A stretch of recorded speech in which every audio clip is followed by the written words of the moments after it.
Welcome back.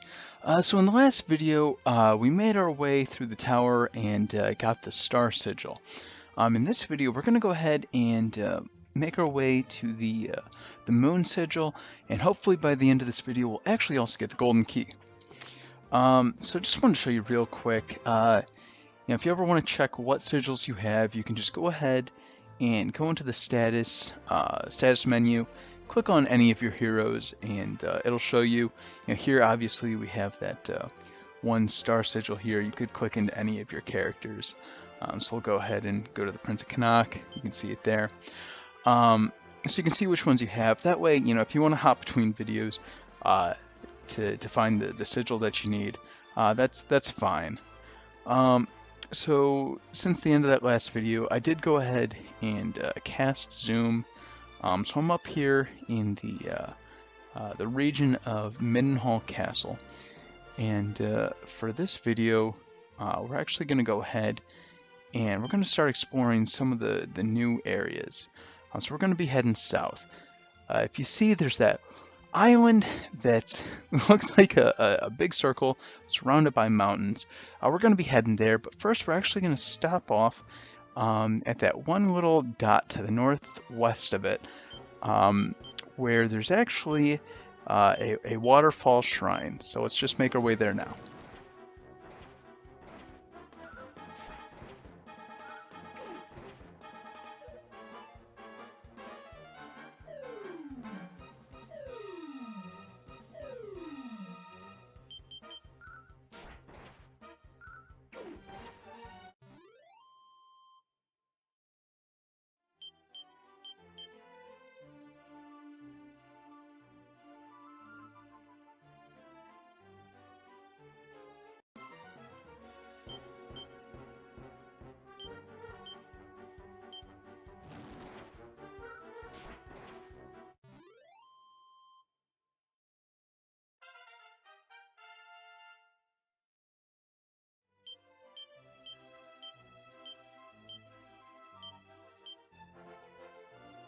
All right, nice.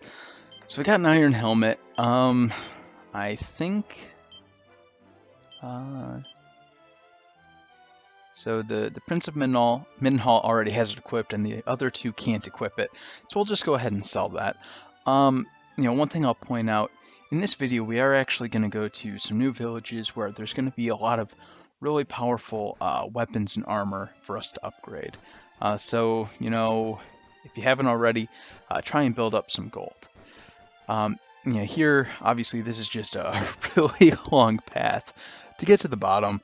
But if you see down here, there's this shrine. And there's nothing that we can really do at this moment. But once we get all the sigils, this is where we're actually going to go. This is what the great-great-grandson of the Dragonlord was referring to. So this is where we're going to go to receive Rubus's charm. If you forget where we are straight south of Middenhall. So again, once we get all the sigils, we're going to be coming back here, but for now, not really much for us to do.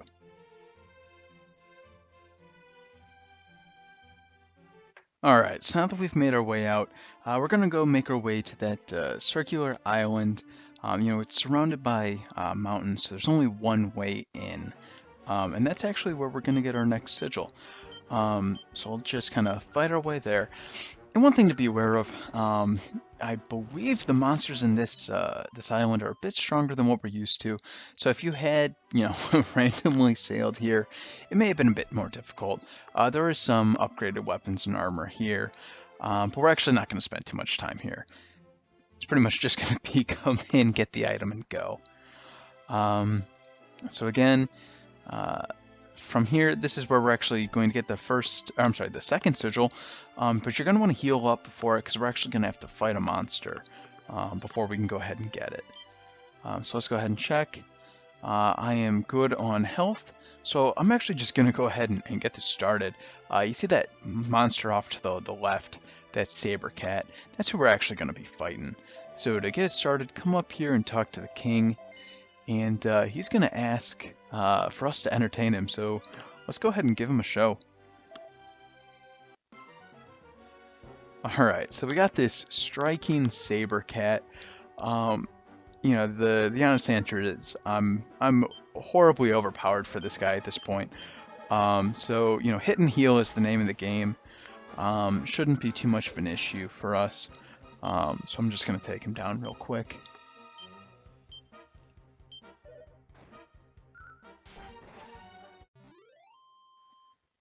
And just like that, he's done. He's gone. So what did he drop? All right, well, we got an Iron Lance. We'll go ahead and solve that after this. Make your way back up to the king. And with that, we got the Moon Sigil. So way to go. So this village used to be called Osterfair. I don't actually know what it's called right now. So where are we? Let's talk to this guy, see if he tells us. Nope. What about this guy? Also no. All right, let's go talk to the king. Hopefully he'll say something. All right, there we go. We are in Durkandor or Durkandor, however the heck you want to pronounce it. I don't care. I'll go ahead and save. Might as well. All right. So armed with that knowledge, let's go ahead and look around. Just kind of check out the village right now. So we'll start off down here in the weapons and armor shop. Like I said, there's some upgraded options. You got that Dragon's Bane right there. That gives plus 15 attack to the Prince of Middenhall. I'm actually not going to go ahead and get that. I'm going to skip that for now. We'll get something better later. I have the Cloak of Evasion equipped to everyone, but the next option is that Magic Armor. So obviously it gives plus 7 defense to both the Prince of Middenhall and Prince of Connacht. I'm going to go ahead and give that to the Prince of Connacht right now. We'll focus attack for the Prince of Middenhall for now, but we'll get some better stuff later on at some of the other villages. So let me go ahead and just kind of sell off a whole bunch of stuff, make a whole bunch of gold right now, and then we'll just kind of check out the rest of this village.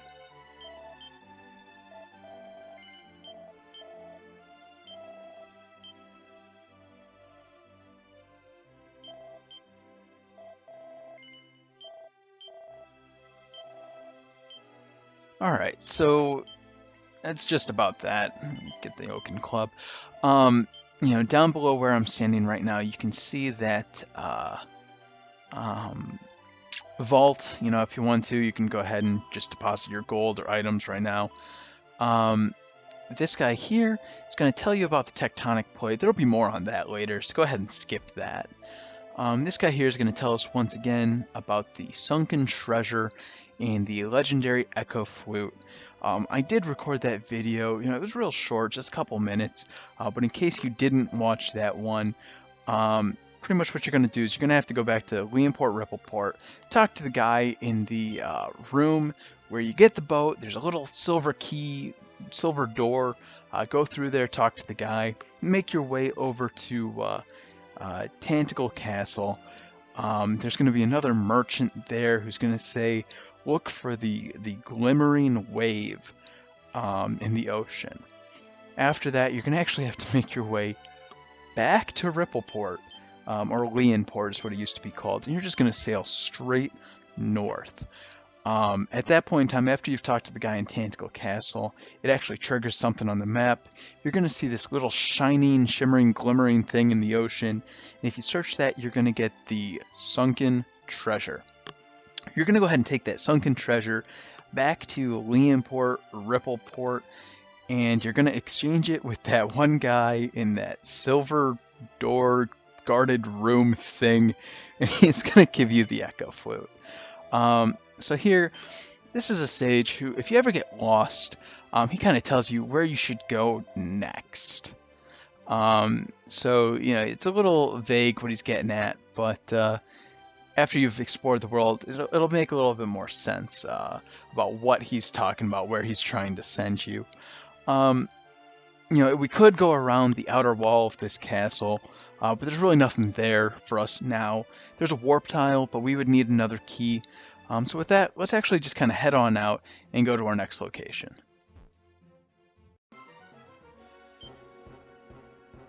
Alright, so here's a new monster. He's called the Trevel. Be careful, because these guys can drain your MP. Yeah, as I had mentioned, some of the monsters in this area are a bit stronger than what we're used to. So yeah, there he actually took 8 MP. So just go ahead and kill him off.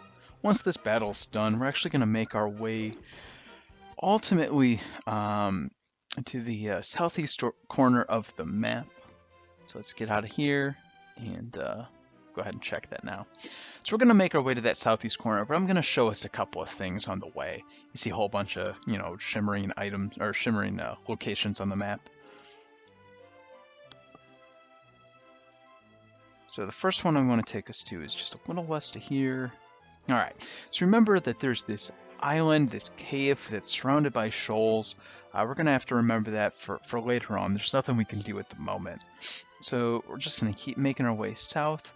And I'm actually going to go ahead and take us to Yggdrasil, the world tree, and we're going to go ahead and get a special item.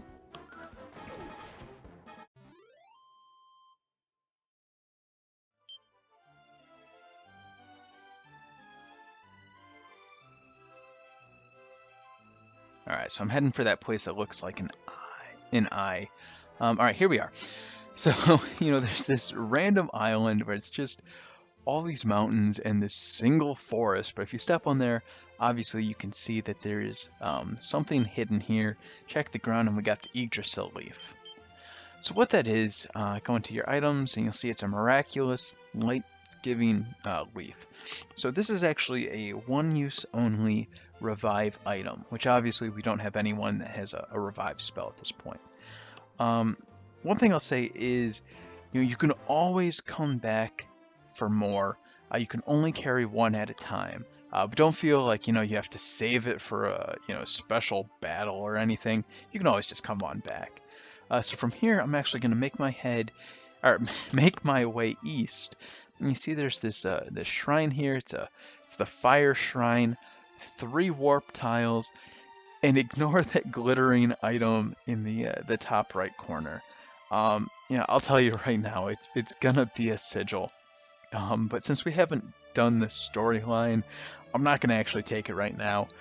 Come to think of it, I don't know if we actually get any clues about that one.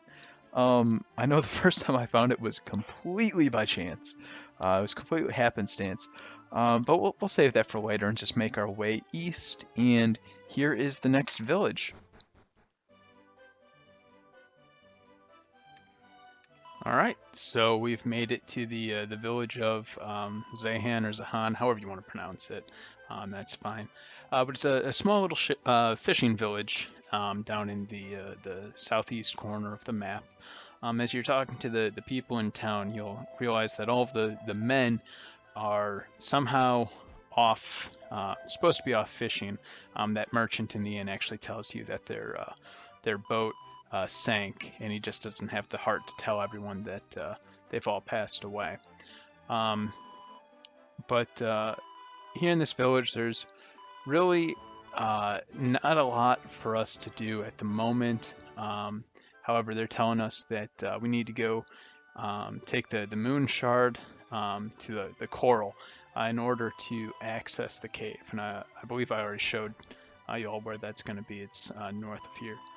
But go ahead, feel free to talk to all the people in town. If you're reading right here, there's a clue about loving animals, and particularly dogs. And as we've seen before, dogs in this game tend to signify something special. Before the Princess of Moonbrook was in the shape of a dog, and then became a human. In this case, we can see a dog here in town. Here's the item shop. There's really nothing for us. But let's head up to the dog himself. And if you talk to him, he's going to walk over here and then reveal to us some hidden item. Go ahead and check it out. And it is the golden key. So with that, we can actually go back. I know it's kind of daunting to go back to every town that we've been to. But now we can open up all of those golden doors. Get all the access to, for example, back in Moonahan, all of those chests that were hidden. A couple places where we've gone by warp portals, But if you come up here to this corner, you got a guy that's kind of hiding out. If you go and talk to him real quick, he's looking for some villain. So we'll come back to that later on. But now that you've got the golden key, feel free to go and explore. Obviously, we found those warp portals. There's a warp portal just outside of this town on the island right next door that'll actually take you right back to Moonahan Castle. Otherwise, feel free to cast the zoom spell, go where you need to. That's about it for this video. Thanks for watching. I may take some time to level up just a bit more, but otherwise, we'll see you next time. Thanks.